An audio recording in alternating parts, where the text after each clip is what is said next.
गुरु और शिष्य की कहानी। बहुत समय पहले की बात है। एक छोटे से गांव में एक गुरुजी रहते थे। वे बहुत ज्ञानी और दयालु थे। उनके पास दूर दूर से विद्यार्थी शिक्षा प्राप्त करने के आते थे। उसके ज्ञान और शिक्षा देने के तरीके के कारण सभी लोग उनका बहुत सम्मान करते थे। गुरुजी का एक प्रिय शिष्य था जिसका नाम अर्जुन था। अर्जुन बहुत मेहनती और होशियार था। वह गुरुजी की हर बात ध्यान से सुनता और उसका पालन करता था। गुरुजी भी अर्जुन को स्नेह करते थे क्योंकि वह न केवल पढ़ाई में बल्कि अपने व्यवहार में भी सबसे आगे रहता था। अर्जुन हमेशा गुरुजी से कुछ न कुछ नया सीखने की कोशिश करता था और हर समस्या का समाधान खोजने की कोशिश करता था। एक दिन गुरुजी ने सोचा कि अर्जुन की परीक्षा ली जाए ताकि देखा जा सके कि वह शिक्षा को कितनी गहराई से समझ पाता है। उन्होंने अर्जुन को बुलाया और कहा, अर्जुन, तुम्हें एक काम करना है। जंगल में जाकर सबसे सुंदर फूल लेकर आओ, लेकिन ध्यान रहे कि एक बार फूल तोड़ने के बाद तुम वापस जाकर दूसरा फूल नहीं चुन सकते। अर्जुन ने गुरुजी के आदेश का पालन किया का वचन दिया और जंगल की ओर चल पड़ा। जंगल में तरह तरह के सुंदर फूल खिले हुए थे। अर्जुन ने सोचा कि पहले वह कुछ दूरी तय जाएगा और सबसे सुंदर फूल देखेगा, फिर वह उसे तोड़कर ले आएगा। चलते चलते अर्जुन को कई खूबसूरत फूल दिखे, लेकिन वह सोचता रहा कि इससे भी सुंदर फूल आगे मिलेगा। इसी तरह वह आगे बढ़ता गया और सभी फूलों को छोड़ता चला गया। जब उसने देखा कि वह जंगल के आखिरी छोर पर पहुंच चुका है और वह अब कोई भी फूल नहीं है, उसे अपनी गलती का एहसास हुआ। वह खाली हाथ वापस गुरुजी के पास लौट आया। गुरुजी ने अर्जुन को खाली हाथ देखकर मुस्कुराते हुए पूछा, अर्जुन, तुमने सबसे सुंदर फूल क्यों नहीं लाया?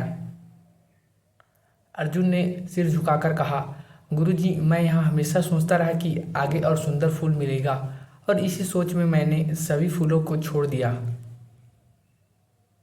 गुरुजी ने अर्जुन को समझाते हुए कहा, बेटा, यही जीवन का यही सच है। हम अक्सर अच्छा से खोजने के चक्कर में समय गंवा देते हैं और जो हमारे पास होता है उसकी कदर नहीं करते। हमें उसी वक्त सबसे अच्छा चुन लेना चाहिए जब वह हमारे सामने हो, क्योंकि समय बीतने के बाद पछतावे के सिवा कुछ नहीं बचता। अर्जुन ने गुरुजी की बात को ध्यान से सुना और उसे जीवन का सबसे बड़ा सबक मिला। उसने समझा कि हर मौके का सही उपयोग करना चाहिए और जो हमारे पास है उसकी कद्र करनी चाहिए। इसी कहानी से हमें यह सीख मिलती है कि जीवन में समय बहुत महत्वपूर्ण है और जो अवसर हमारे पास है उनकी कद्र करनी चाहिए। हमें सोच समझकर निर्णय लेना चाहिए और हमेशा आगे बढ़ने का साहस करना चाहिए, लेकिन यह भी ध्यान रखना चाहिए कि जो हमारे पास है वह और भी अनमोल है। गुरुजी की शिक्षा ने अर्जुन के जीवन को एक नई दिशा दी। उसने कभी भी किसी भी मौके को हाथ से नहीं जाने दिया। उसने गुरुजी के हर उपदेश को अपने जीवन में उतार लिया और जीवन में सफलता प्राप्त की। गुरुजी और शिक्षा की इस प्रेरणादायक कहानी से हमें यह भी पता चलता है कि एक सच्चा गुरु हमेशा अपने शिष्य को मार्गदर्शन देता है और उसे जीवन के असली मायने समझाता है। अर्जुन ने गुरुजी की शिक्षाओं को आत्मसात करके जीवन में आने वाली हर चुनौती का सामना धैर्य और समझदारी से किया। समय बीतने के साथ साथ अर्जुन ने कई बड़े कार्य किए और गांव के लोग उसकी प्रशंसा करने लगे। गुरुजी को अपने शिष्य पर गर्व था और अर्जुन हमेशा गुरुजी के प्रति आभार व्यक्त करता रहा। इस कहानी का संदेश यह है कि सही समय पर सही निर्णय लेने बहुत महत्वपूर्ण होता है। हर अवसर की कद्र करनी चाहिए। जीवन में आगे बढ़ने के लिए हमें अपने गुरुओं की बात को सुनना और समझना चाहिए। गुरु और शिष्य का संबंध अनमोल होता है जो केवल ज्ञान नहीं बल्कि जीवन की वास्तविकताओं को भी समझाता है।